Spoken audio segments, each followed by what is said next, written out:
A disfiguring burn can leave a child physically and emotionally scarred, feeling very much alone.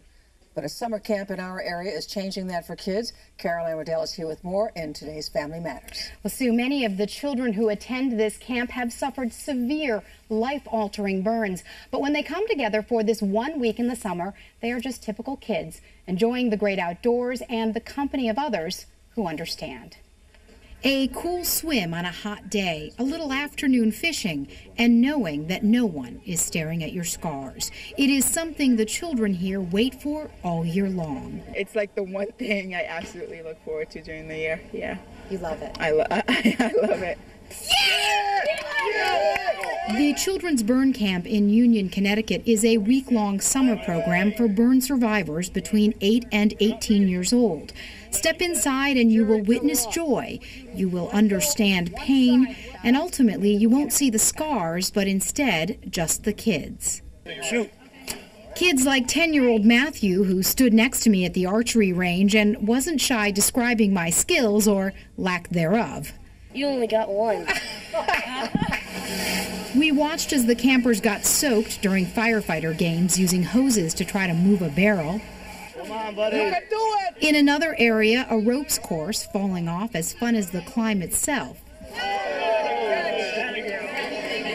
And it wouldn't be camp without a meal in the mess hall. Later, a little downtime in the cabins and manicures to get ready for the evening's big dance. They are long days filled with activity and a rare camaraderie for these children. You don't really think there's anybody else at all. Like, you know there is, but you don't know anybody, and it doesn't feel too good. And it feels very different here? Yes, completely different. We're told the camp costs more than $150,000 to run, but all of the youngsters attend free of charge. The program is staffed entirely by volunteers, many of them firefighters, medical personnel, and burn survivors themselves. None of them are paid.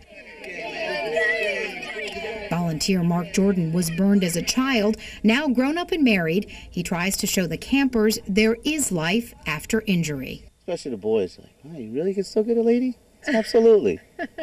You're no different from anybody else. It may be different on the outside, but the inside is just the same as anybody else that you look at. The director says there is one rule here all of the adults are expected to follow. Don't ask the campers how they were burned. If kids choose to talk about it, that's one thing. If they don't, it's just not discussed.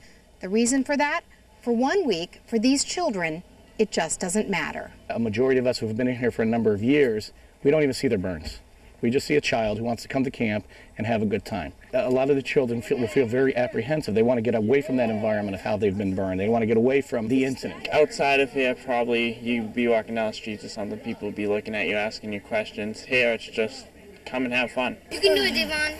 But there seems to be an unspoken understanding among the campers. Their experiences bond them without explanation. They know what I've been through because they got burned almost like me, and they know how I feel. As much as the children here get, they also give lessons about the triumph of hope and a breathtaking kind of bravery. 9-year-old Hamza told me he's already had more than 20 surgeries. His answer when I asked him how he handles that? It's easy. It's easy. We could pretty much all learn something from you, I think. They are not burn victims, they are burn survivors. The camp is operated by the Connecticut Burns Care Foundation and paid for through donations. The organizers say even though it's only a week, it can really change a child's life because the kids see how capable they are of moving past their injuries. And if you'd like more information, check out our website, WNBC.com, and click on Family Matters. Caroline, this must have been a pretty tough assignment in the sense that you want to go there with the right attitude. You want to talk to them in the proper way. I thought it would be, and initially when I got there I thought that perhaps that would be the case, but I have to say that, you know, as I said in the piece, after a little while with these kids, you don't see the burns, you see the kids. It was a great experience. I mean, I feel so lucky to have been able to go. Yet when we both watch this piece, we well up in tears. Yeah, I know. The kids are tremendous, and it gives you such a sense of perspective. You betcha. And so maybe we all should think about things like that when we react to something we're not used to seeing when we walk in the street. You know, just a starter. That's right. Caroline, thank you.